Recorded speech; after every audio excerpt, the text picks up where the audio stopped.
Hello and welcome. We are going to start today, and I'm sorry about this because I should have started this live stream on Tuesday, which was yesterday. But for some personal reasons, I'm going to do it today. I have here Nicholas. Hi, Nicholas. How are you? I'm doing great. Thanks for having me back. Thank you for being here. And we are going to again read the third part. We are doing the third part of the commentary about The Horror at Red Hook by H.P. Lovecraft. So, we, at the last live stream, we finished the chapter 3 and 4. And now we're going to read chapter 5 and chapter 6. I will link. Okay, I will just send the link to the short story that you can read when you actually get into the live stream. So again, thank you for the ones that are going to be watching this live stream later. And let me share the screen.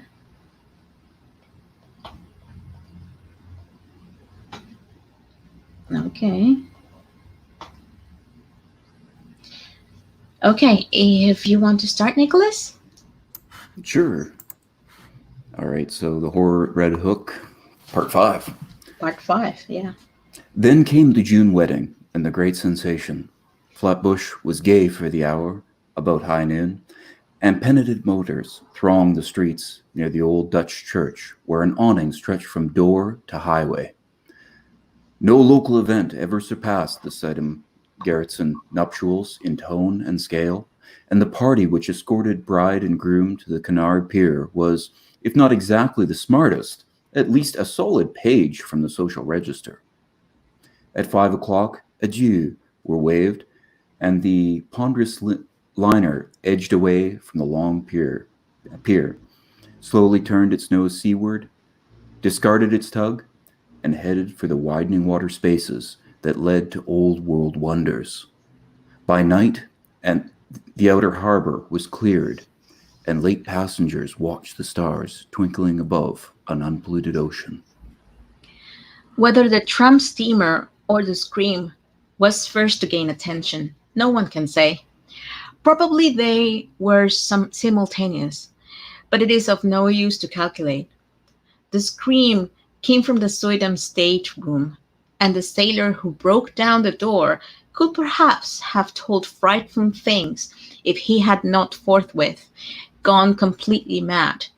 As it is, he shrieked more loudly than the first victims, and thereafter ran simpering about the vessel till caught and put in irons.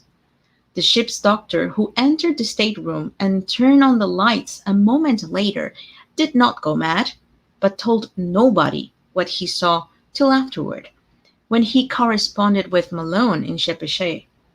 It was murder, strangulation, but one need not say that the claw mark on Mrs. Suydam's throat could not have come from her husband or any other human hand, or that upon the white wall there flickered, for an instant, in hateful red, a legend which, later copied from memory, seems to have been nothing less than the fearsome Chaldee letters of the word Lilith.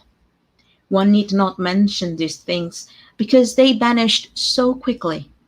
As of Suydam, one could at least bar others from the room until one knew what to think of what to think oneself. The doctor has distinctly assured Malone that he did not see it. The open porthole, just before he turned on the lights, was clouded for a second with a certain phosphorescence, and for a moment there seemed to echo in the night outside the suggestion of a faint and hellish tittering, but no real outline met the eye. As proof, the doctor points to his continued sanity. Then the tramp steamer claimed all attention. A boat put off, and a horde of swart Insolent ruffians in officers' dress swarmed aboard the temporarily halted Cunarder. They wanted Sidham, or his body. They had known of his trip, and for certain reasons were sure he would die. The captain's deck was almost a pandemonium, for at the instant between the doctor's report from the stateroom and the demands of the men from the tramp, not even the wisest and gravest seaman could think what to do. Suddenly, the leader of the visiting mariners, an Arab with a hateful negroid mouth, pulled forth a dirty, crumpled paper and handed it to the captain. It was signed by Robert Sidham and bore the following odd message.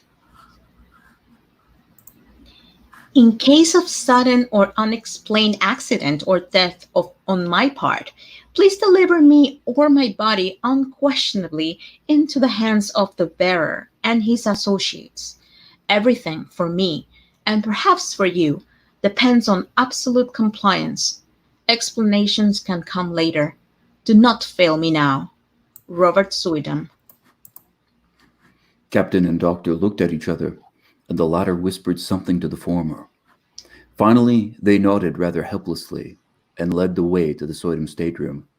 The doctor directed the captain's glance away as he unlocked the door and admitted the strange seaman, nor did he breathe easily till they filed out with their burden after an uncountably long period of preparation. It was wrapped in bedding from the berths, and the doctor was glad that the outlines were not very revealing. Somehow, the men had got the thing over the side and away to their tramp steamer without uncovering it. The Cunarder started again, and the doctor and the ship's undertaker sought out the Sidham stateroom to perform what last services they could. Once more, the physician was forced to reticence, and even to mendacity, for a hellish thing had happened. When the undertaker asked him why he had drained off all of Mrs. Sidham's blood, he neglected to affirm that he had not done so. Nor did he point to the vacant bottle spaces on the rack, or to the odor in the sink which shewed the hasty disposition of the bottle's original contents. The pockets of those men, if men they were, had bulged damnedly when they'd left the ship. 2 hours later, and the world knew by radio all that it ought to know of the horrible affair. Okay, let's continue on chapter 6. Okay. That same June evening, without having heard a word from the sea, Malone was desperately busy among the alleys of Red Hook. A sudden stir seemed to permeate the place, and as if apprised by grapevine telegraph of something singular, the denizens clustered expectantly around the Dance Hall Church and the houses in Parker Place. 3 children had just disappeared, blue-eyed Norwegians from the streets toward Gonawas, and there were rumors of a mob forming among the sturdy bikins of that section. Malone had for weeks been arguing with colleagues to attend a general cleanup, and at last, moved by conditions more obvious to their common sense than the conjectures of a Dublin dreamer, they had agreed upon a final stroke. The unrest and menace of this evening had been the deciding factor, and just about midnight a raiding party recruit from 3 stations descended upon Parker Place and its environs. Doors were battered in, strangles arrested, and candlelight rooms forced to disgorge unbelievable throngs of mixed foreigners in figured robes, mitres, and other inexplicable devices. Much was lost in the melee, for objects were thrown hastily down unexpected shafts, and betraying odors deadened by the sudden kindling on pungent incense. But spattered blood was everywhere, and Malone shuddered whenever he saw a brazier or altar from which the smoke was still rising. He wanted to be in several places at once, and decided on Sidham's basement flat only after a messenger had reported the complete emptiness of the dilapidated dance hall church. The flat, he thought, must hold some clue to a cult of which the occult scholar had so obviously become the center and leader, and it was with real expectancy that he ransacked the musty rooms, noted their vaguely charnel order, and examined the curious books, instruments, gold ingots, and glass-stoppered bottles scattered carelessly here and there. Once a lean, black and white cat edged between his feet and tripped him. Overturned. That's so weird. Mm-hmm. It's weird grammar. Once a lean, black and white cat edged between his feet and tripped him, overturning at the same time a beaker half full of a red liquid. The shock was severe, and to this day, Malone is not certain of what he saw, but in dreams, he still pictures that cat as it scuttled away with certain monstrous alterations and peculiarities. Then came the locked cellar door, and the search for something to break it down. A heavy stool stood near, and its tough seat was more than enough for the antique panels. A crack formed and enlarged, and the whole door gave way. But from the other side, whence poured a howling tumult of ice-cold wind with all the stenches of the bottomless pit, and whence reached a sucking force not of heaven or of earth or heaven, which, coiling sentiently about the paralyzed detective, dragged him through the aperture and down unmeasured spaces filled with whispers and wails and gusts of mocking laughter. Of course, it was a dream.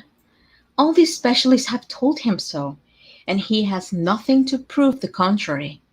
Indeed, he will rather have it thus, for then the sight of old brick slums and dark foreign faces will not eat so deeply into his soul.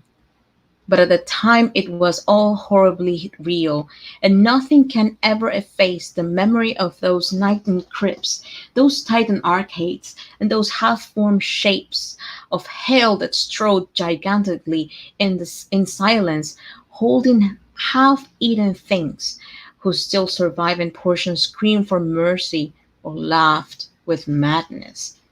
Odors of incense and corruption joined in sickening concert, and the black air was alive with a cloudy, semi-visible bulk of shapeless elemental things with eyes. Somewhere dark, sticky water was lapping at onyx piers, and once the shivery tickle of raucous little bells pealed out to greet the insane titter of a naked phosphorescent thing, which swam into sight, scramble ashore, and climb up to squat literally on a carved golden pedestal in the background. Avenues of limitless night seemed to radiate in every direction, till one might fancy that here lay the root of a contagion destined to sicken and swallow cities, and engulf nations in the fodder of hybrid pestilence. Fodder, maybe? Hmm? I just don't know that word, fodder. Here cosmic sin had entered and festered his by sorry. Here cosmic sin had entered and festered by unhallowed rites had commenced the grinning march of death that was to rot us all to fungus abnormalities too hideous for the grave's holding. Satan here held his Babylonish court, and in the blood of stainless childhood the leprous limbs of phosphorescent Lilith were laved. Incubi and succubi howled praise to Hecate, and headless mooncalves bleated to the magma mater. Goats leaped to the sound of thin, accursed flutes, and Egyptians chased endlessly after misshapen fawns over rocks, twisted like swollen toads. Moloch, Ashtaroth were not absent, for in this quintessence of all damnation, the bounds of consciousness were let down, and man's fantasy lay open to vistas of every realm of horror and every forbidden dimension that evil has power to mold. The world and nature were helpless against such assaults from unsealed wells of night, nor could any sign or prayer check the Walpurgis riot of horror which had come when a sage with the hateful key had stumbled on a hoard with the locked and brimming coffer of transmitted daemon lore. Suddenly, a ray of physical light shot through these phantasms, and Malor heard the sound of oars amidst the blasphemies of things that should be dead. A boat with a lantern in its prow darted into sight, made fast to an iron ring in the slimy stone pier, and vomited forth several dark men bearing a long burden swathed in bedding. They took it to the naked phosphorescent thing on the carved golden pedestal, and the thing tittered and pawned at the bedding. Then they unswallowed it, and propped upright before the pedestal the gangrenous corpse of a corpulent old man with stubbly beard and unkempt white hair. The phosphorescent thing tittered again, and the men produced bottles from their pockets and anointed its feet with red, whilst they afterward gave the bottles to the thing to drink from. All at once, from an arcaded avenue leading endlessly away, there came the demoniac rattle and wheeze of a blasphemous organ, choking and rumbling out the mockeries of hell in a cracked, sardonic bass. In an instant, every moving entity was electrified, and forming at once into a ceremonial procession, the nightmare horde slithered away in quest of the sound. Goat, satyr, and Egyptian, incubus, succuba, and lemur, twisted toad and shapeless elemental, dog-faced howler, and silent strutter in darkness, all led by the abominable naked phosphorescent thing that had squatted on the carved golden throne, and that now strode insolently bearing in its arms the glassy-eyed corpse of the corpulent old man. The strange dark men danced in the rear, and the whole column skipped and leaped with Dionysiac fury. Malone staggered after them a few steps, delirious and hazy, and doubtful of his place in this or in any world. Then he turned, faltered, and sank down on the cold, damp stone, gasping and shivering as the daemon organ croaked in, and the howling and drumming and tinkling of the mad procession grew fainter and fainter. Vaguely he was conscious of chanted horrors and choking croakings afar off. Now and then a wail or whine of ceremonial devotion will float to him through the black arcade, whilst eventually there rose the dreadful Greek incantation whose text he had read above the pulpit of that dance-hall church. O friend and companion of night, thou who rejoicest in the baying of dogs, hear a hideous howl burst forth, and spilt blood. Hear nameless sounds vied for morbid shriekings. Who wanderest in the midst of shades among the tombs, hear a whistling sigh occurred. Who longest for blood, and bringest terror to mortals. Short, sharp cries from myriad throats. Gorgo repeated as response. Mormo repeated as ecstasy. Thousand-faced moon, sighs and flute noises. Look favorably on our sacrifices. As the chant closed, a general shout went up, and hissing sounds nearly drowned the croaking of the cracked bass organ. Then a gasp as from many throats, and a babble of barked and bleeped words. Lilith! Great Lilith!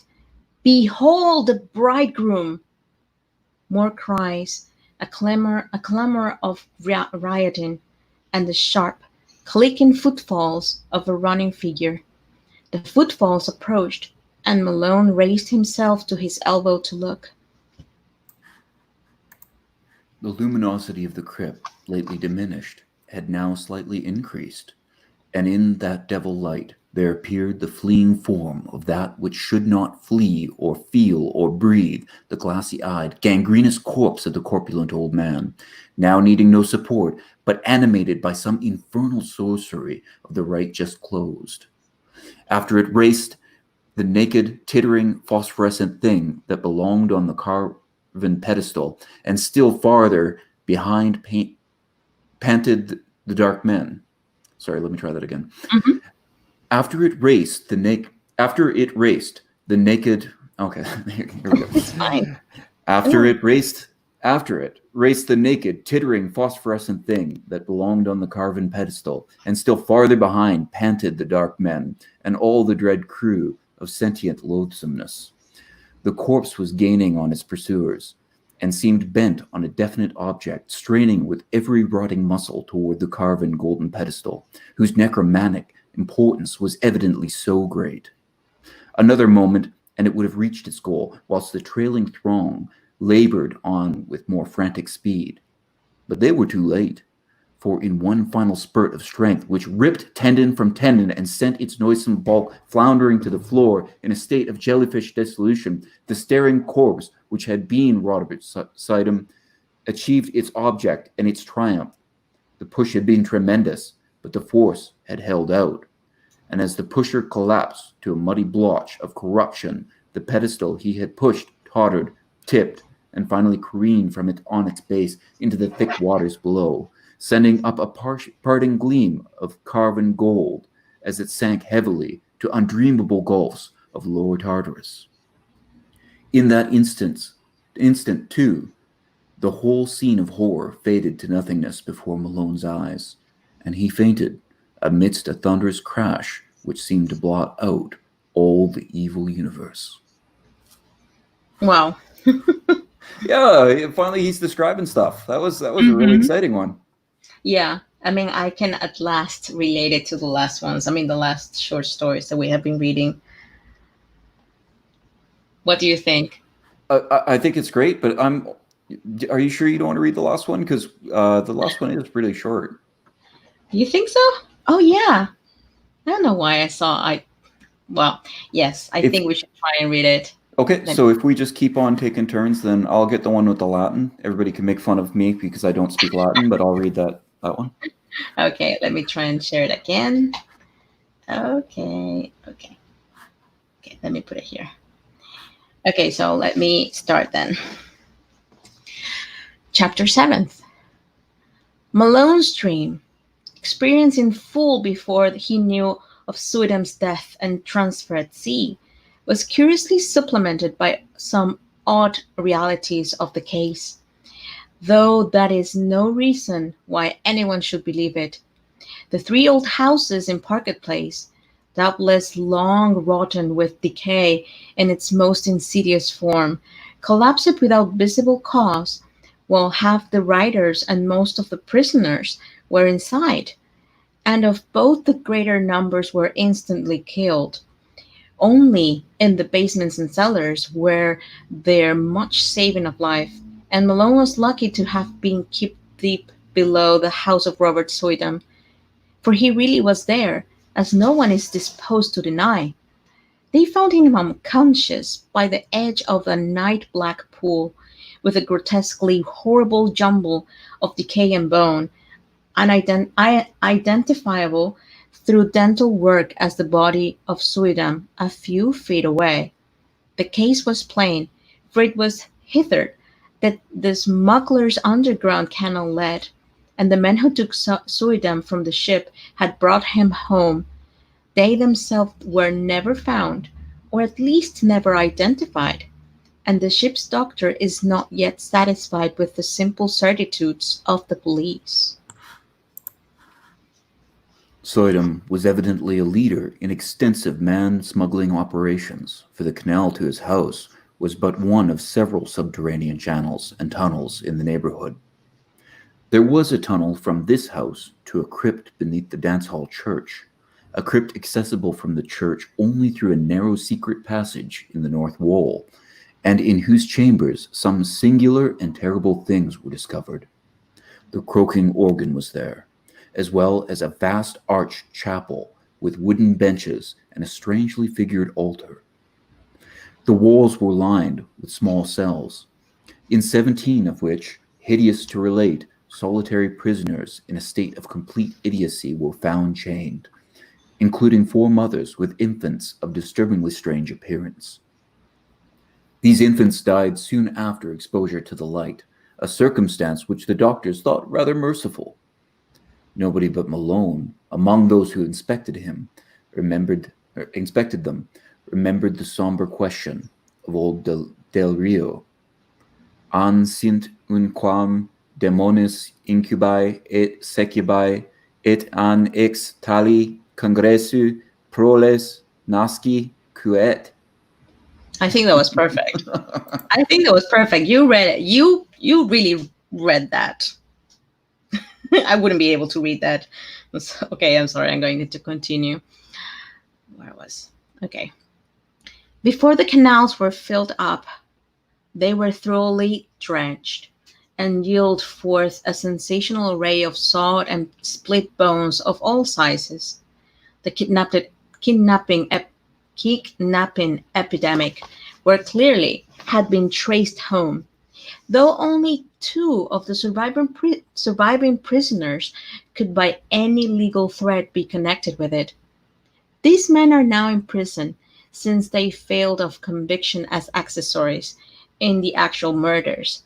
The carved golden pedestal or throne, so often mentioned by Malone as of primary occult importance, was never brought to light, though at one place under the Sweden house the canal was observed to sink into a well too deep for drinking.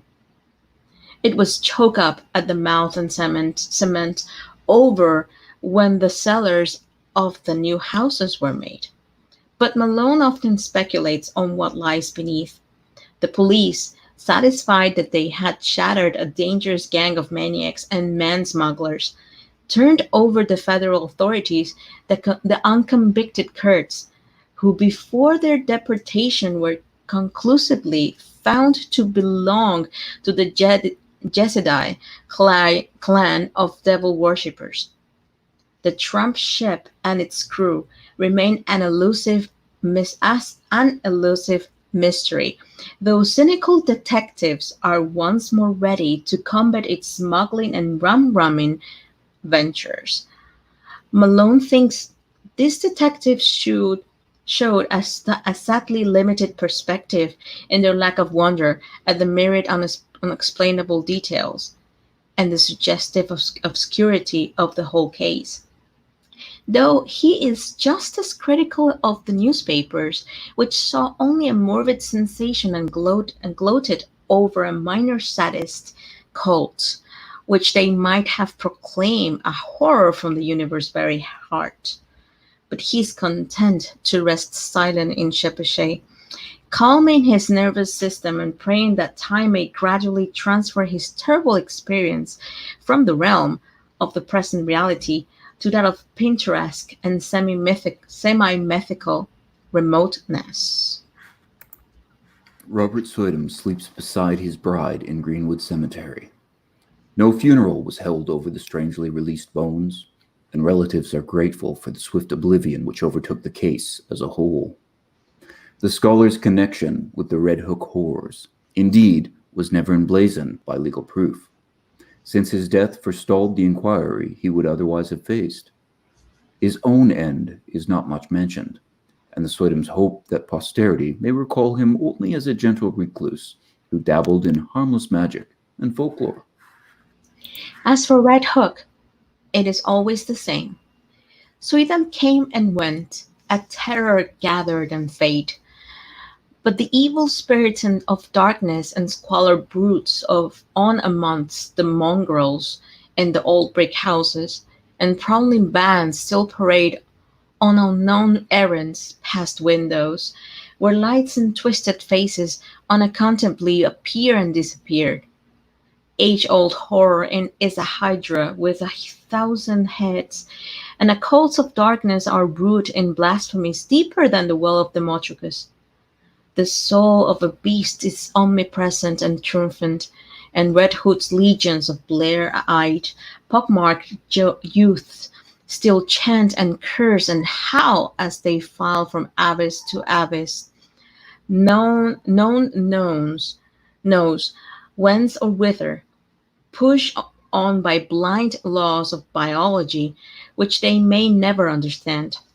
As of old, more people enter Red Hook than leave it on the landward side, and there were already rumors of new canals running underground to certain centers of traffic in liquor and less mentionable things. The dance hall church is now mostly a dance hall, and queer faces have appeared at night at the windows. Lately, a police expressed the belief that the filled-up crypt had been dug out again, and for no simply explainable purpose. Who are we to combat poisons older than history and mankind? Apes danced in Asia to those horrors, and the cancer lurked secure and spreading where furtiveness hides in rows of decaying brick. Malone does not shudder without cause, for only the other way an officer overheard a swarthy, squinting hag teaching a small child some whispered patois in the shadow of an airway. He listened, and thought it very strange when he heard her repeat over and over again. O friend and companion of night, thou who rejoicest in the baying of dogs and spilt blood, who wanderest in the midst of shades among the tombs, who longest for blood and bringest terror to mortals, Gorgo, Mormo, thousand-faced moon, look favorably on our sacrifices. That was quite different from H.P. Lovecraft, and I'm guessing that this From is Herbert West, you mean? from Herbert West. Yeah. That for me, part 6 really made it. Mm-hmm. Yeah. I mean, I really enjoyed this reading, even though I thought at first that I wasn't like actually picking something as good as it is. I think it was like I think it was on the fifth chapter, he was starting to do the same thing that he was doing in Herbert West. Like Yeah. you have this, but it's not the worst. You cannot imagine it. Yeah, exactly. Yeah, and Uh-huh. that's the thing is I did read 5. I didn't get a chance to read 6 or 7 before we started today, but I did read 5, and I made a note. I was like, I'm really starting to get bored of this. I knew it was going to come, and I wish he's thinking that he's got this horrible idea, and I could probably think of something more horrible than anything he's ever described in any of the work that I've read by him. Like, we've just started reading him, right? Yeah. And so it just feels like he's building up and there's no payoff. But Mm-hmm. chapter 6, that was really, really, like, it really does feel like a different world. Like, it's That was the climax of the whole yeah. story. Yeah. I don't know why. I mean, maybe this was. I mean, I think that it's not the best of his short stories, to be honest. But I think this is the way that he likes to write, right? He doesn't have to like tell a summary every chapter. He can go Right. on and explain everything that he has on his mind, and then create a very good climax, a really good plot, by the way, and ending it with a question. Because he doesn't end it like, okay, this is what we were expecting it to end, right? I mean, I didn't expect it just to be like in Malone's imagination, that's it, and they will close the case and that's it. And he will still be searching for an answer. And everything will be calling him out. And that's what I felt with the last with this last phrase that the little one used, which was in his dream, supposedly. What do you think that have happened to Malone? Why do you think that he will try to? Why do you think he will remember this phrase, or why do you think that this little child will be repeating this all over again for him to listen to? I think this is this sort of creed, this unholy creed of this cult that's surrounding Lilith and these other nefarious forces. And so the fact that he's there and he's hearing these wicked poor foreigners that are all mixed up with their races, hearing them sort of repeat this, and he was in that other world, right? Mm-hmm. And so, like, wherever he goes, he's just anywhere he goes, he's going to be hearing at the edges these whispers of this horrible reality that no one believes him about. Yeah. I don't know. I want to think, or I want to try to like imagine why this person will start thinking of all of this craziness supposedly, or should we think that it was real and at a certain point he just fainted because it was too much for him. Oh, okay. Yeah, well, I think this is a good trick that we've seen used consistently in Lovecraft's work and in the movies that were based on Lovecraft, which is that the evidence is destroyed at the end. And so it's very difficult to discern between madness and just hysterical fear and actually this real unknowable horror Mm-hmm. that Lovecraft likes to play at. Uh, It is sad that he's using it every time, mhm. because I know that maybe it's, I mean, it is interesting because it's a different type of story. It's something, I think, more of realness than just to imagine having a dead body moving around, Mhm. right? And this is something that might have happened at that time, that there might be cults and people believing in what they think they was right and doing all of this. Right, and not only were there groups like this, I don't think it's right to call the Yazidis devil worshippers, but I think that that would have been a common response to foreigners, that there would have been sort of Christian Europeans, and then there would have been these groups from outside of that. And if you don't worship Jesus and the Christian God, then you worship the devil, essentially, was, I think, the general sentiment a few hundred years ago. Yeah. Um, and so I think that this would have been a real fear about foreigners that people would have had, and especially Lovecraft would have had with his xenophobia. Mm-hmm. And I will comment that as opposed to Herbert West, the reanimator, which I felt like was almost entirely a parody or an imitation of Frankenstein, this feels a lot more original to me. This really, like, it feels like all the horrors, the fears that must have dominated Lovecraft's life, all wrapped up in a very poignant artistic picture. Yeah. But it was really twisted. Oh yeah, yeah. It was really twisted because thinking about that, like thinking about cults and being surrounded by people that are not like him, and like everything that it's not like him will be against him, Hmm, hmm. right? Yeah. And to be shown it that way, I guess at that time it wouldn't be that hard, or it wasn't harsh because people were already thinking that foreigners were like that. Right. Yeah. Yeah. So Ironically, I think among the people that Lovecraft would have trafficked with, this sort mhm. of sentiment would have been less popular. I think that he trafficked with sort of a liberal group of writers and artists, uh, and I don't think that they would have. I think they would have rejected a lot of his xenophobia and these sort of cultural assumptions of Christianity, which of course Lovecraft didn't have himself, but maybe were instilled in him. Uh, Well, he could just have said that it was a science fiction short story. So it will be said, okay, this is science fiction. This is not something real. Yeah, like that's the way that I can enjoy it, is that I'm not reading this.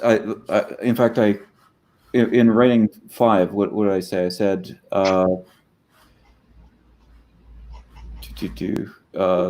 const where do we go? Sorry. I, No, it's I did fine. make a note about this. No, it's fine. It's fine. Don't worry about it. Yeah, I mean, I'm not even reading it with. I mean, I am not checking word by word because I know that mostly all of the people are not considered as what he was, like meaning H.P. Lovecraft, will be considered like foreigners, and they will be they will feel that they are being attacked by this short story, even though this is just a science fiction, right? Because Oh yeah. he is actually pointed out that Spanish people, Italian people, and all of Mhm. these Yep. different races were considered people that were doing cults and were like calling the demon and stuff like this. Yeah. Yeah. And let me tell you, I'm a Spanish and I am not doing that. I'm not worshiping the Yeah. devil. Right. Yeah. Please, Yeah. Lord, no. And And these Zedis would like he several times he says these Zedis are these devil worshippers, and they would reject that. They would deny that. exactly. You know. And that's the same disclaimer that we used the last live stream. And I hope that everyone will understand that this is like a level of curiosity that we're given to these short stories are not specific or of what we think or how we will act, but this is something that we're taking as a historical piece of art, and we Hmm. are trying to comment on it not with a religious perspective, just as a commentary and discussion, by the way, just a disclaimer. Yeah, yeah, totally. This is looking at a historical artistic work, and I think that it works. Like I could understand some people might not want to hear this story or read this story because of it, but the note that I was looking for was the whole Mm-hmm. story is steeped in themes of racism and xenophobia. However, these things are horrors built on fictions, and so it seems a fitting color to paint with it in such a genre. So what I'm saying there is that this is a fictional horror that he's writing about, right? Mm-hmm. And I think that racism and xenophobia are based on fictional horrors. That you have this idea that's not true; it's a fiction, and it's really really horrible, right? So Mm-hmm. because I don't actually well, this is getting on a sidetrack, but I don't believe in race or anything like that. I don't think it really makes sense to define ourselves in terms of race. We could talk about broad characteristics, or we could talk about lineages, but like I don't know what it means to be a German, other than to have a lineage that comes from the area around uh, Germany, you know. Yeah. um, and so the idea that a German is this thing that is different than a non-German, and that being a German will make you a certain kind of person. For me, that's all a fiction. Like the idea of German is a fiction, and so these horrors they seem to fit. Like I could understand someone being turned off by it, but it actually really fits the genre, I think. Yeah, it does. And again, a disclaimer: we're not attacking any Germans, by the way. We're just Yeah, like comparing it, by the way, just yeah, just to yeah, make sure exactly. Yeah. that everything is being controlled. But yeah, yeah, I do think that we shouldn't be like actually. Um, well, I don't want to like get into talking about this kind of subjects, but Okay.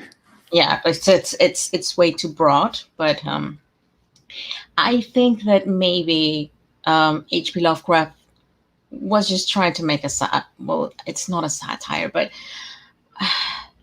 he's just trying to portray what he was feeling at the moment and what he was, as you said, what he was living at the moment, and that's what we're reading. That's what his fears. Those were his fears, and that's Hmm. it. Yeah, Hmm. yeah, and they really inspired some interesting art. Yeah. And I wonder, maybe he was reading this at I don't know, maybe in books, or maybe he was actually investigating something, and that's why he started writing this. Well, he wrote this after a visit to Red Hook, I think, right? Didn't we know that?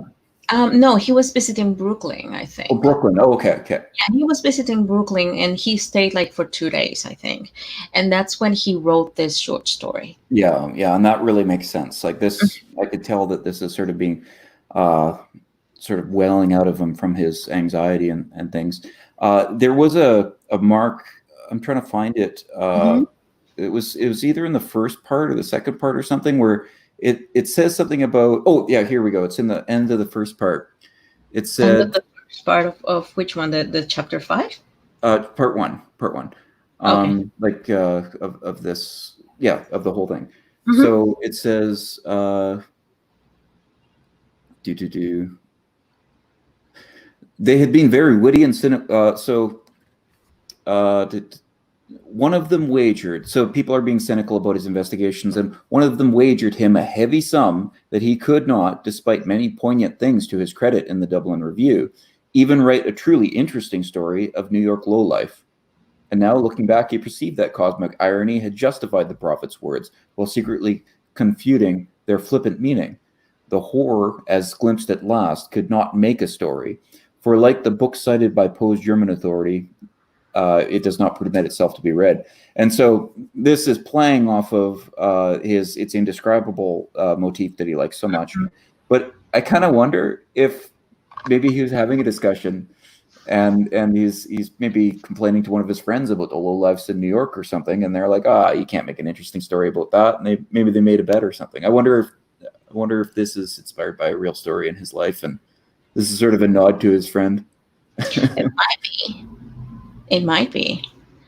I mean, it might have been different things. I wonder if they have heard about cults at that time, or he just mixed it up with like the things that were happening in Europe and New York, and how gloomy the city looks. Oh, I'm certain that Lovecraft would have been very familiar with cults and the idea of demon worship and witches and secret satanic groups. I think he would have found that very fascinating and interesting. I'm certain that he would have studied the history of, like Salem witch trials and stuff.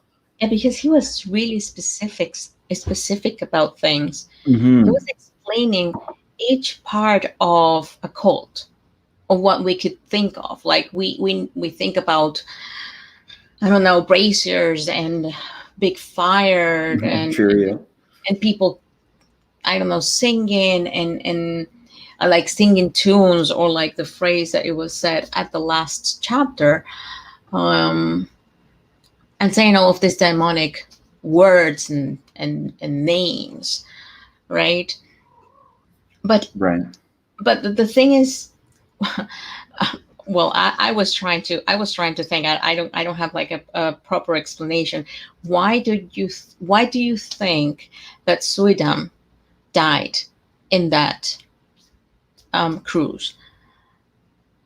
I mean, if he knew that when he finished all of this like lavish party and celebration of his wedding, he was going to get killed. Yeah, I'm not sure. I think that, and he knew that he was going to get killed. He obviously strongly suspected it. That's right, because he wrote that note ahead of time. I think that there's this idea that he was dealing with really dangerous things and he was hoping to be rewarded, and look favorably on our sacrifices is part of that. And so I think that was his goal. But then there was something when I was reading this, because we didn't read it ahead of time, or I didn't read this part ahead of time. He's talking about that he wanted that he did this last thing. The carved golden pedestal or throne. In which chapter? This is the last one. I think it was the last one. Where is it? Because it says he does this last thing and he dies doing it. Like his body fails doing it. Oh yeah, I think it was on the sixth. Yeah, the last chapter of the sixth part. Oh, the last paragraph of the sixth part. Okay. I think so.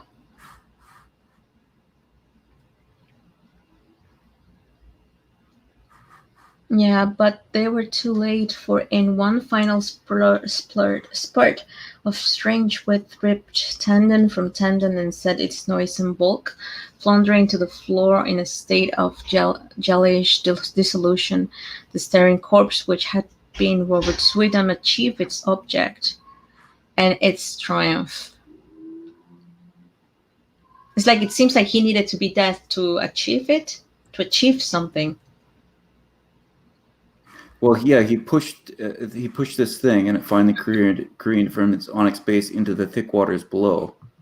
Yeah, something fell to the water, and that's it. And that's when the horror ends for Malone, which, it's interesting imagery, but I don't understand it. I don't understand. It seems like we would expect Soidam to want this horrible thing to happen, Mm-hmm. and I yet he mean, seems to be stopping it somehow. yeah, I guess that there are certain elements that we're not like actually looking for, like, or trying to understand them. Maybe Lovecraft knew, and that's why he's using it. Maybe he was thinking, maybe um, you know, water means birth of something, or water means something, and that's why he just wanted to make it that way. I don't know. There might have been something at that Well, time that will. yeah, for me, the depth in the sea makes a lot of sense. I think for Lovecraft, and I think for a lot of, I think this is a more natural association than people realize.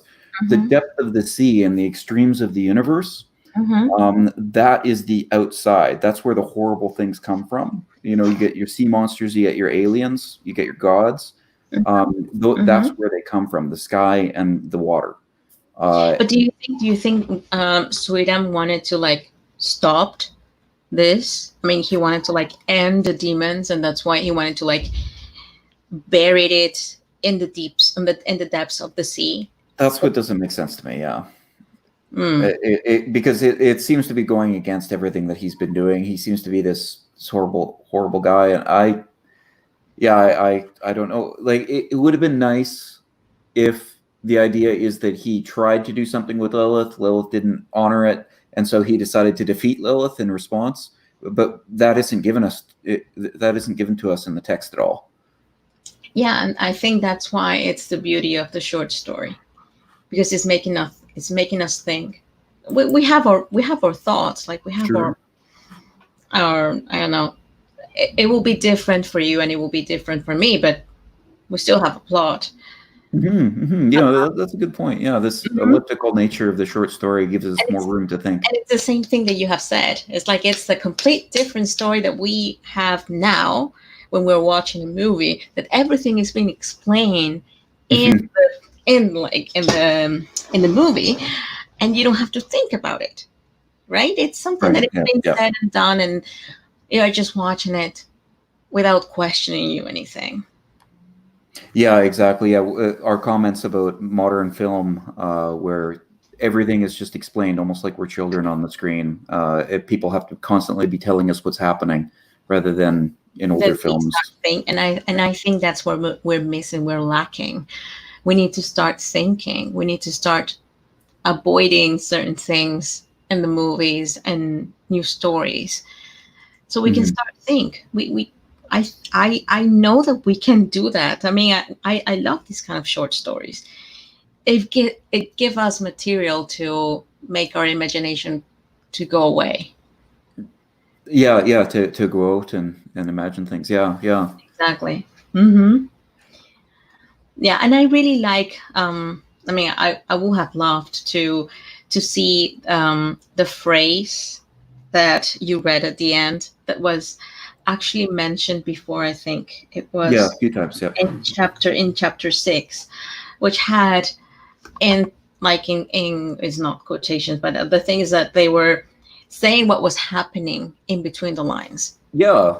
so I could imagine what was happening while it was being recited. So. Yeah, yeah, that was really well done. I do appreciate that.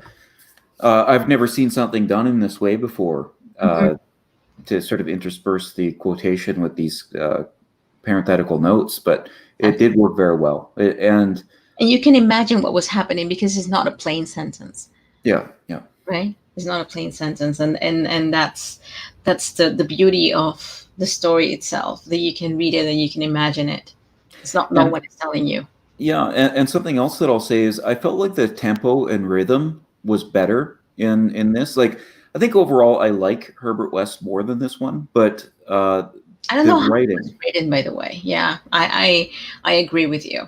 I don't Except know. corpulent corpse. I would never describe something as a corpulent corpse. Well, there was, I mean, I think there were some missing commas. I think, as you said, there were like really long sentences. Oh, And right. Yeah. yeah, and the way that it's been written, maybe at that time it was okay. Or maybe it was because Lovecraft never enjoyed someone to be editing his work. So that's why he Yeah. just left it like that, because that's the way that he wanted it to be. As I said before, I think he may be using that as a way or as an excuse for people to try to understand what was actually on his mind, instead of like giving everything like a point and a comma for you to understand, I guess. Yeah. I bet you that he did have a lot of respect for his readership's ability to piece together things rather than having everything set out beside it. I just recently rewatched part or the first half. I'm gonna watch the rest of it soon of the Seven Samurai. It's a really classic Japanese film. Have you ever seen that one? Uh I mean the last one, I think it was Keanu Reeves that was there, or not. There wasn't. Oh, 47 Ronin or something. Oh, okay. No, so I'm confusing the movies. Oh, okay. No, this is an old one. It's in black and white. No, I And haven't seen. yeah, just like what we were talking about before, Mhm. there are so many scenes. The actors are so expressive. There's so much going on the screen. Okay. It is a beautiful film, and I really do feel like there's more respect there. And I feel like Lovecraft had that respect for his readership, where he could keep things more elliptical, and he resented, like he had a certain sense of style, and he resented having to edit things, which is why he did some of the tricks that we talked about in a Mhm. previous call. Okay. Okay. I Like get for the instance, idea. Yeah. yeah, like I had mentioned that he would submit something to a magazine, and the editor would say, "Okay, well, you should change this, this, and this." And then Hmm. he would resubmit it in a few months, and he'd say, "I made the changes you suggested, having done nothing," and then it would be published. Well, you know what? It's like the editors would just think about marketing, right? Just what we were talking before. Yeah, Um, it's like everything is marketing, and maybe what we think it's right might not be right, but for marketing purpose and to get it like more viewers or more readers, you will have to do it a certain way. But right. you don't want to like go ahead and do what everyone wants to watch or Hmm. see, or I don't know, read or hear, but what you really want to give to your readers in this case. And Yeah, yeah, there's a you big may not difference. reach.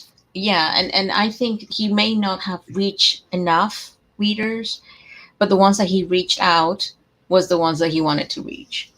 I I think. totally agree. Yeah, I imagine that he would have liked to have made more money, but I think with his extensive correspondence with all his fans, that he really did enjoy working with them and having a relationship with them, and he would Hmm. rather be held in high esteem by a few than just be very popular. Yeah, I think he was like really.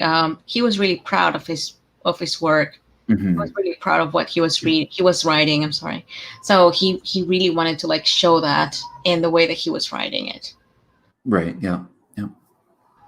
Do you know who Lilith is?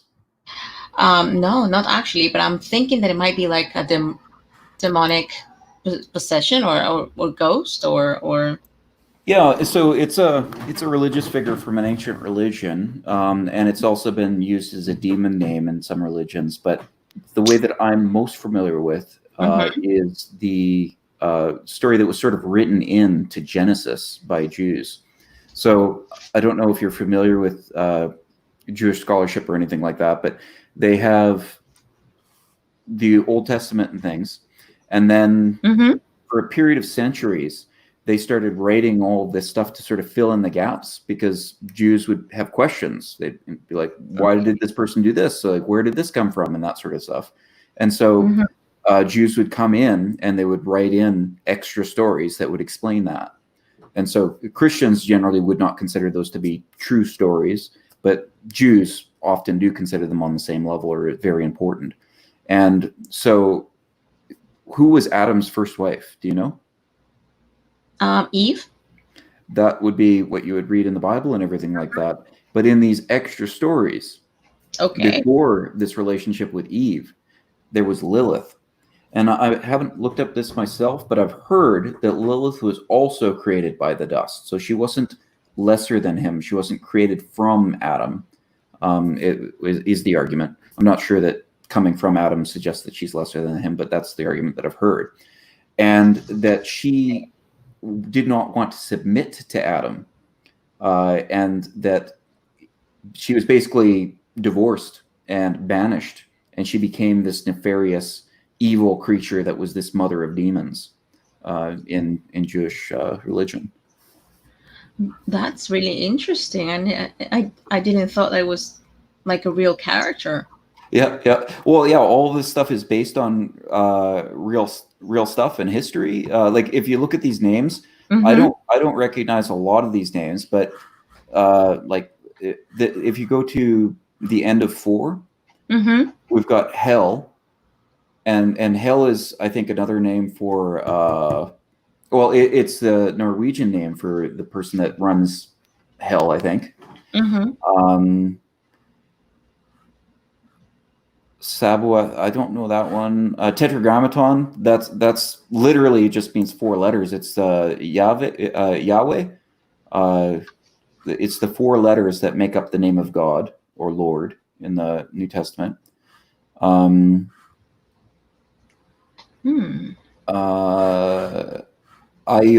I think that's probably just a variant spelling of Jehovah.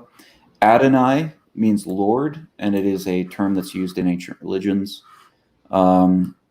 Messias, I'm guessing, is related to Messiah, but I'm not certain.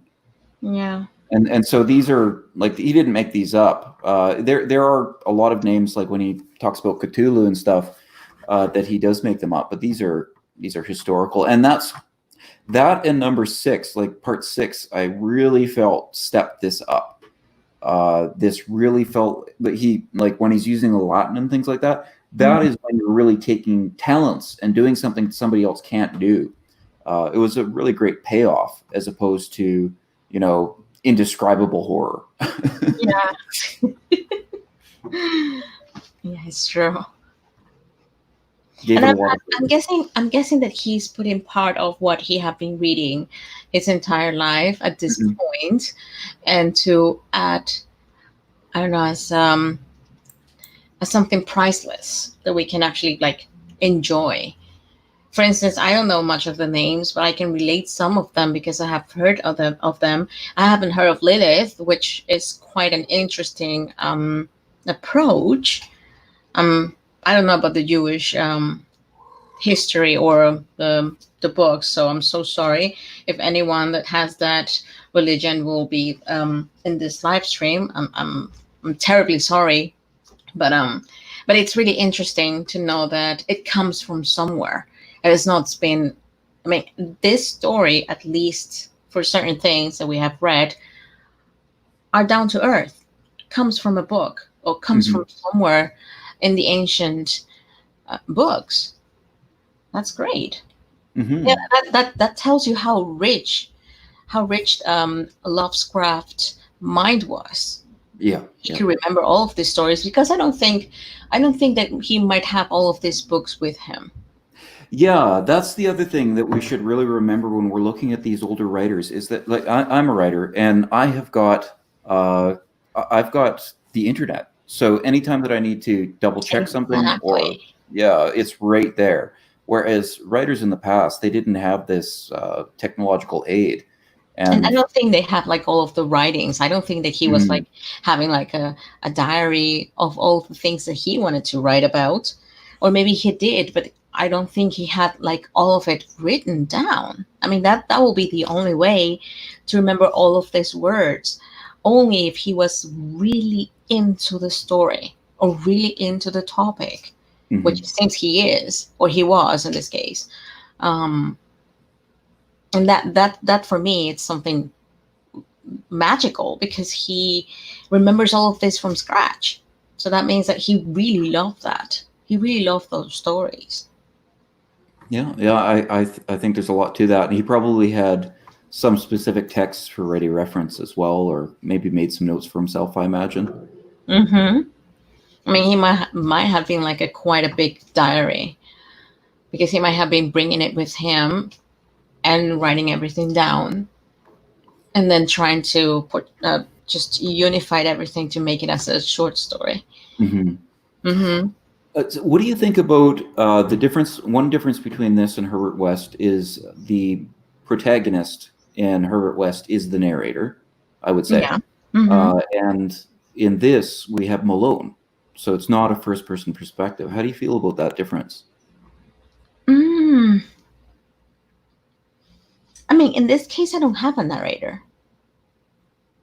I don't have anyone that it's telling me the story. It's like I'm watching it, Hmm. Hmm. and I'm just watching Malone. Like I am being the narrator. There is, I mean, the author is not bringing anyone to Hmm. make me feel make me have a feeling. This is like, I mean, I could feel like this is like a CSI, like Oh, trying yeah. Yeah. to like a detective type of story, more into cults and stuff. But I think the Herbert West one had more. It's more rich in the in making you feel emotional at certain chapters. Yeah. Than in this one, that's something plain. You can feel the fear on Malone because of what he is recreating in his mind. But I don't have any feelings from Suidam, even though he's dead and Hmm. he is been kidnapped, let's say, his corpse and doing all of these rituals. Right. But I don't have any. Do you have any feelings? Like, can you? Yeah, his character was extremely sparse. And in terms of Malone, I couldn't agree with you more in that I just don't feel the same connection. Mm-hmm. When the narrator in Herbert West is talking about probably I am mad, like, but I wouldn't have been so mad. Like I really do feel for him. Whereas this is just a story about a guy, you know. Exactly. It does feel a lot more divorced from it, which is surprising to me, because if before reading these two stories, if you'd asked me, you know, what's a better way to write a really engrossing, realistic story, I probably would have said I tend towards third person, and that I've I think. I'm sorry to interrupt you, but but I think that maybe Lovecraft didn't want us to get involved because this is not actually a real story, and that's why he wanted to tell it in a third person, maybe. And it's like, okay, I don't want you to get too much involved into this story because this is fictional. I what do want you you to. mean? Do you mean that Malone has just gone crazy, or do you mean the No, no, story no. itself? The story itself. It's like Well, I am Herbert not. West is fictional, right? No, no, I know. But the thing is that I'm feeling that the author, by the way that it's been, I mean, the stories, because let's say it's so. Lovecraft could have used Malone to tell the story. Hmm. He Hmm. would have used Malone to be the first person and to be telling everything. What would you have thought of him if it was in that case? What would you have felt for Malone? Would you felt that it was sad because he was feeling, or he was there, or you might have felt like enraged because Suidam was having all of these rituals? Like, Yeah, like I think I would have had a lot more investment in Malone and been a lot more worried about him, mhm. and been a lot more interested in his pursuit, uh, But if do it you had been think the that first you person. But do you think that you might have been involved more into his religious paths and trying to question what he thought it was right or wrong? Yeah, if you would get all mixed up into this duality between his Celtic insight and his logical mind, Mm-hmm. but I would have probably found that more interesting, you know. I know, but maybe at that time it was too much. Yeah, maybe. Yeah, it would have been more effort, I think. Yeah. Yeah, because I think it's better to be more invested in something that is fictional and it's not attacking any religious or political point of view, right? Like it was Herbert West. And that's why they were telling it like as a narrator, and someone was telling us the story about Herbert West. But that was a fictional thing. And this one, it's more close to reality. And I think that's why it's been portrayed like this. It's been told like, I mean, it's been told like Mm. this So you don't get involved with the first character, even though he thinks that this is. I mean, there is a part, I think, in the first part that he's. I think it was the last. It was the last paragraph, I think. Yeah, he said that he didn't want to like to tell a secret, but he liked that kind of stories, and he was reading about this. So let me see what else. I mean, the thing is that he wasn't scared. That's what I felt with this last paragraph in the first part, that he wasn't scared, or he was content about knowing or reading or investigating about this kind of thing. Um, and I think if it was like in the first person, maybe some of the people that might be reading this might have had some like apprehension to read this, or might be like really like, I don't know, upset. Yeah, yeah, it might be less upsetting for people. Mhm. It's like, okay, I'm reading someone that it's against the religion, and he's thinking that Mm-hmm. cults it's right. Like, I don't want to read this story because I am not. I mean, I disagree Right. with this. So that's what I'm feeling. Yeah, yeah, that's a good point because the narrator in Herbert West, he's not Herbert West himself, and he is Mhm. often the person that's trying to put the brakes on it and the one that's feeling horrible about it. It's Uh, like the one that it's been saying yeah, yeah, of the story. exactly. Yeah, yeah, yeah. That's Hmm. an interesting point. Yeah, And let me tell you, he's using the same technique, but in a different way. Now that I can think about it, in Herbert West, he's using a narrator. In this case, it's a third person, but it's still not getting you involved into what he thinks is horror, or what he thinks it's wrong, or whatever thing he's trying to explain in the short story. But it's like you are watching it from afar, so you can actually be opinionated for the story. You're not involved directly. yeah, You're not saying, I am the one saying that this is right, yeah, or that yeah, I like to read it. No, I know that the main character knows, and the main character wants to know about it, but I want to know what the main character wants to know. yeah, yeah, yeah. I think that's a good point. Hmm. Overall, I really like this story. I thought that, as I said before, I thought that I was getting into, um, I don't know, too much of religious and cults and stuff. But I think Lovecraft did it nicely. So he satisfied his curiosity by doing a story like this. And I think he reached out the readers that he wanted. I wonder what they will say after this was published. I wonder How what would you feel? Yeah. what reaction will be. Like, maybe the readers were satisfied, maybe they weren't satisfied. I wonder what happened to the short story. I know that it was posted in a magazine, but I don't know if there was any complaints because of it.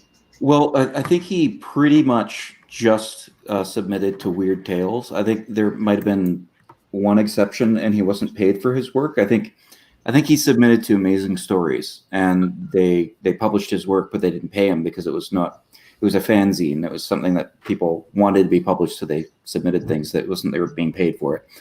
And so he never did that again. I think. So I think generally it was with Weird Tales. And I think that Weird Tales was a very specific audience that really liked his sort of work. I don't think they would have taken exception. I think they would have been right in there. I Uh, will have I will have to check if he was posting on the same magazine, yeah, I think he almost always posted with Weird Tales. because he might have tried to make a difference in between magazines. I don't know if that was the case. I haven't checked, but maybe he was writing certain things for certain magazines because he knew that he had an open minded public. right? And like different kind of stories for other magazines. I will have to investigate. Yeah, well, I do know that he was told when he wrote Herbert West, which was the first big thing he ever published, was that he was told by his friend not to make it too morbid. And I heard some suggestion that it was supposed to be funny. Mm-hmm.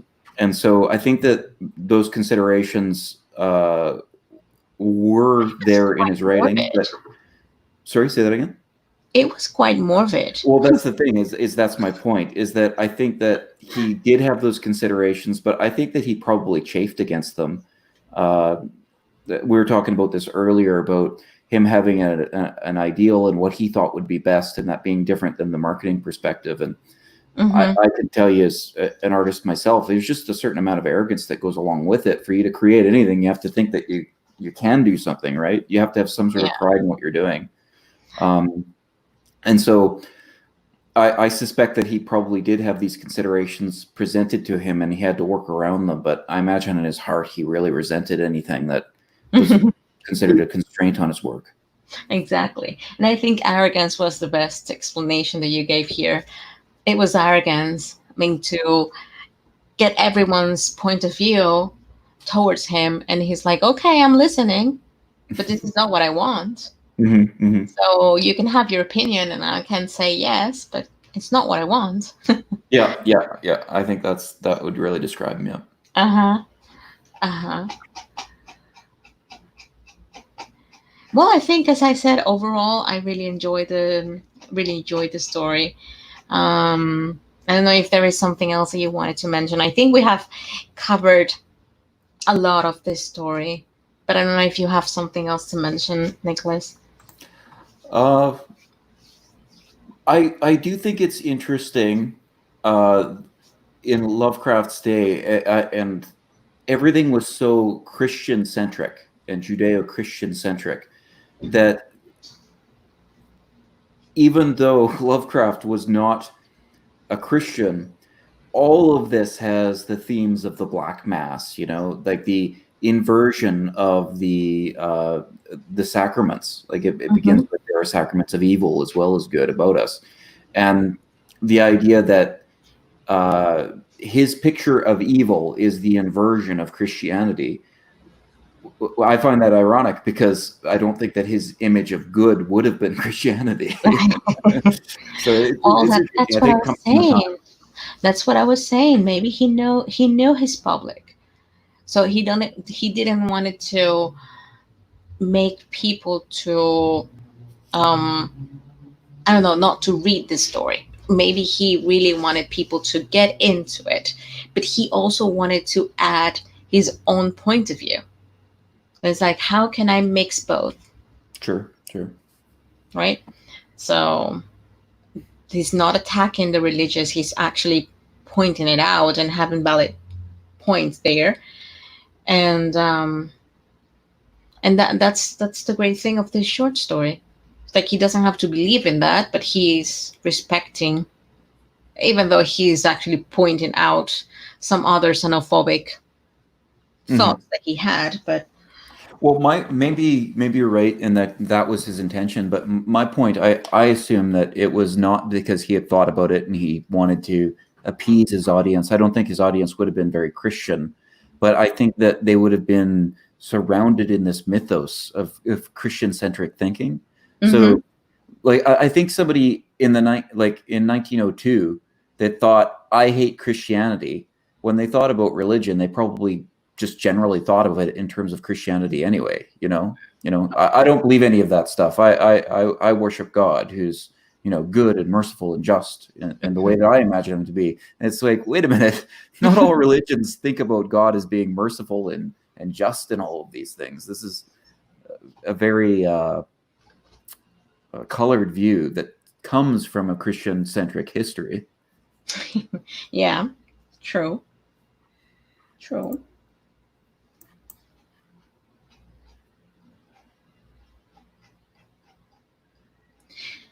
Well, I think for me, that's what I can get for this story.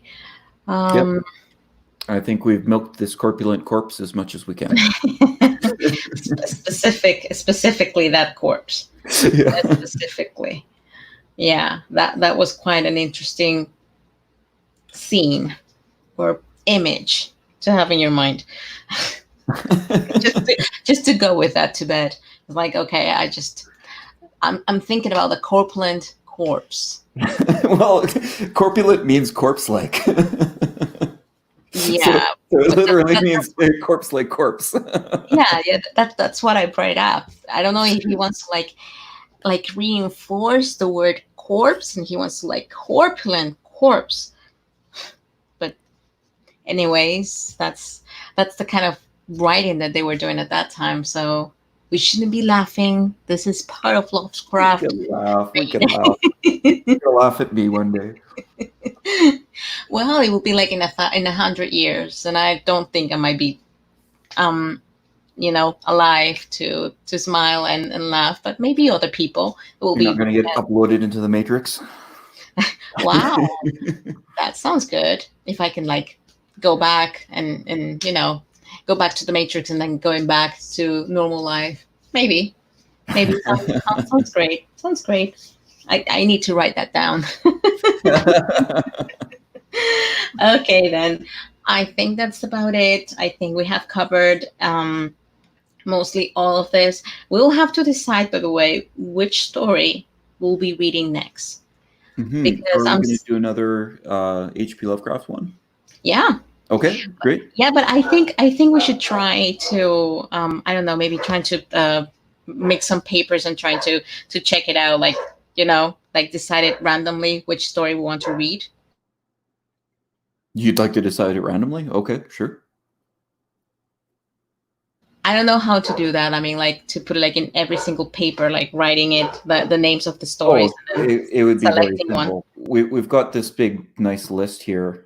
You linked in the live chat the Horror Red Hook, and if we just go back, we have this list of all of these works by Lovecraft.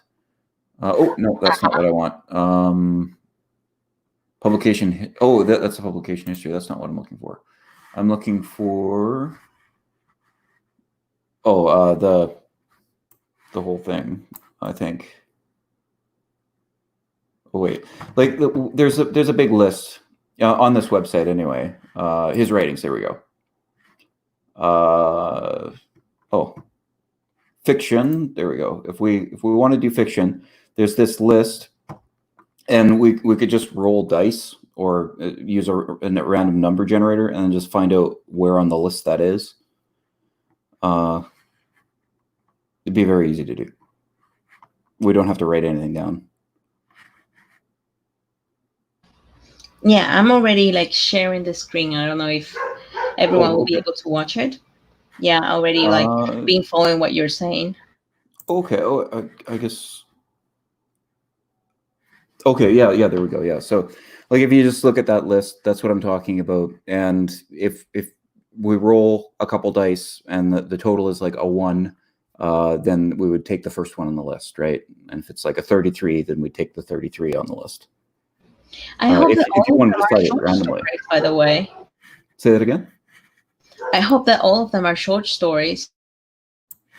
Some of them are longer. I don't know about this particular list, but I know that he did some stories that were sort of novelettes. I think they're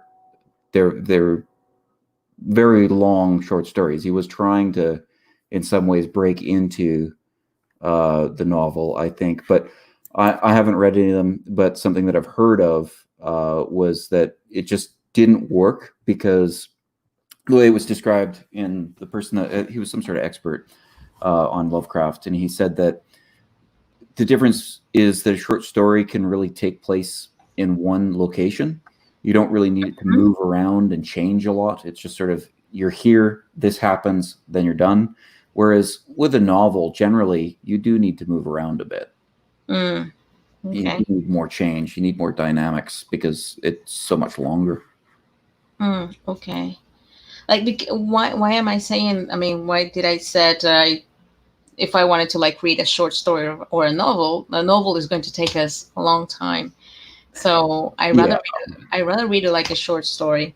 I think we should stick to short stories. I think it'd be a lot more useful. Yeah, like if we were going to do a short novel or something, that not even worth discussing. Yeah. Yeah, for instance, this one looks like really long, and it looks like a diary, Okay. the Well, diary of Alonso Typer. So something sure. like Well, this one. if you want to decide it randomly and we land on something that's too long, we can just Mhm. re-roll. It's fine. Okay. Yeah, I think that will be great. That'll be great. Mm-hmm. Okay. Okay. Let me stop the sharing. I think that will be the best for us to do, to choose randomly a story that we can read the next time. So it will be on Tuesday, so we can start um, thinking about it. And I am guessing that we will have the name beforehand. I don't think someone will be actually wanting us to do the to do the randomly selected short story like live. So we can do it by ourselves. I think they still be enjoying it. It will last. It will be here in YouTube, and you will be able to listen to it. Hopefully, then I'm really hoping people will start commenting and start saying what they want us to read or to comment on. Um, Right. And I really look forward to audience participation in this as well. But I do want to say at some point I want to read The Call of Cthulhu because that is what he's so famous for. So yeah, yeah, true, true. We said, I think, on the last live stream that we were going to read that, right? I don't know if we have made an agreement, but we should make an agreement. We should promise to the audience that we'll be reading that at some point. Maybe we can read that instead of doing the random. We can do that before, and then afterwards we can do the random selection of the short stories. But that one we should try and read it, because we have already read these ones. We have, let's say, we have a mindset of how Lovecraft is and how it works, how he is involving us with his stories, and how he's trying to reach us, right? So if in Mhm. this famous story of his, he might have all of these elements, or maybe he had new ones. So I'm really curious. Let's try to read that next. Okay, that's great. Yeah, yeah. Let's Mhm. read that one next. Yep. And in terms of timeline, we've got The Horror of Red Hook is where is it? Oh yeah, I have to draw a timeline. We are. That's 1925. Yeah, so Call of Cthulhu came out the next year. It came out summer 1926. So I And think we this have been came out in the reading it fall. like in a good timeline, right? Because we Yeah. started on 1922, I think, and then Hmm. 1924, 25, and then 1926. Yep. So Yep. we're doing it quite good. We might jump later on, but I think right now we have a good timeline. Yeah. Yeah. I think that it's been a really nice evolution. That's right. Mm-hmm. I, you know what? I'm still debating. I think Herbert West was a really good short story. Yeah, I think I still prefer it. Like this one part of Horror at Red Hook that I think it was six was it really did put it over. I thought it was better than anything in Herbert West, but Herbert West overall as a story I found more engaging and more interesting. And I What do you think wonder. of Go ahead. From Beyond, by the way? It was 1918, right? From Beyond. Oh, From Beyond. I forgot we did that one. I think that one's. Oh, it's 1920. It says here. Okay, that's great. So Perfect. we have gone without thinking it. Like we haven't put our mindset on that, but it has been like a really good timeline. I mean, if you ask me, I didn't.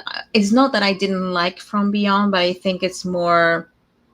I don't know. It's just he starts, and then the next one, which was Herbert West, which I really really enjoyed, and then the one that he wrote now, that he's like more down to earth. I Hmm. I Hmm. wonder how he is bringing this new short story that was so popular. I'm really curious, to be honest. Yeah. Yeah. Mm-hmm. Okay. Is there something that you want to add to this, Nicholas? Well, just looking at these dates, I may have been wrong about Herbert West being the first big thing that he published, because I'm seeing things like Dagon. I know Dagon was very famous, and that's Hmm. 1917 here. So I don't know. Maybe I got my facts wrong about that.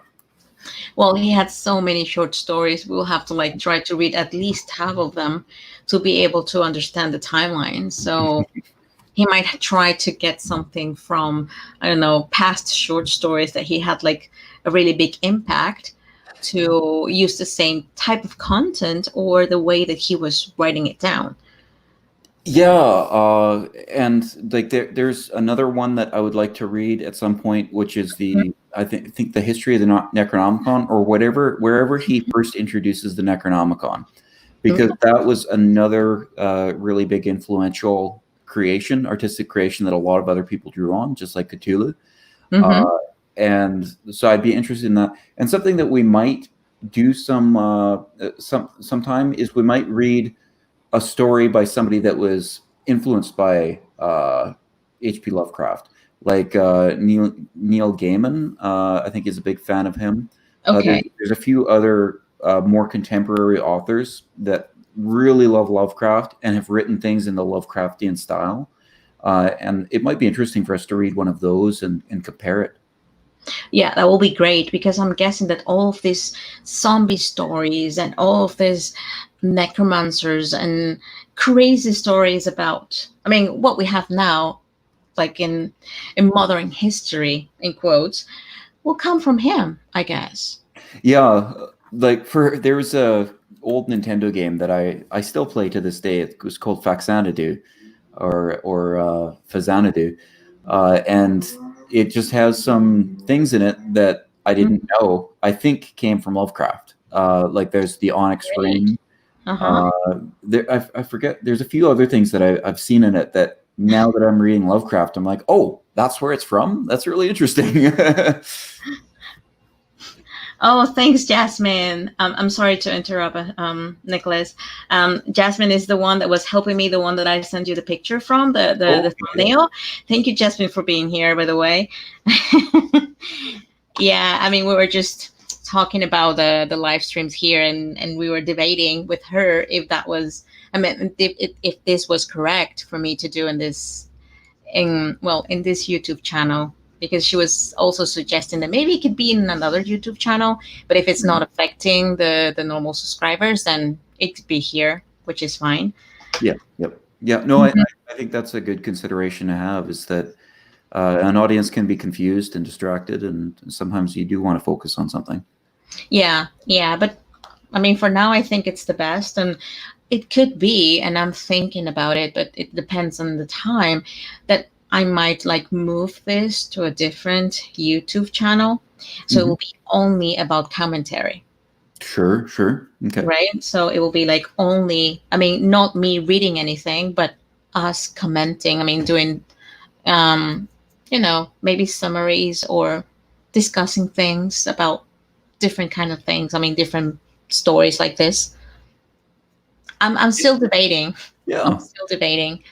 It will be like only and purely to talk about writers. Okay. Cool. Hmm. If that will be like it, if we want to direct our live streams like that, just to focus, I guess. Hmm. Guess that's will be like a better thing to think about later on. Well, it's Hmm. great that Jasmine stopped by to check you out. Obviously, she's subscribed to your channel and is following you. Well, I don't know, but at least she's working with me, so that's why she's coming in and trying to check on what is happening on the channel.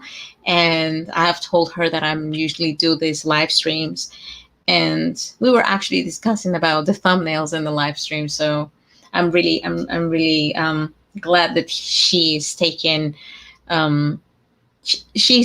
this work like as a proper work. Like she is, she's put in the boots in this job.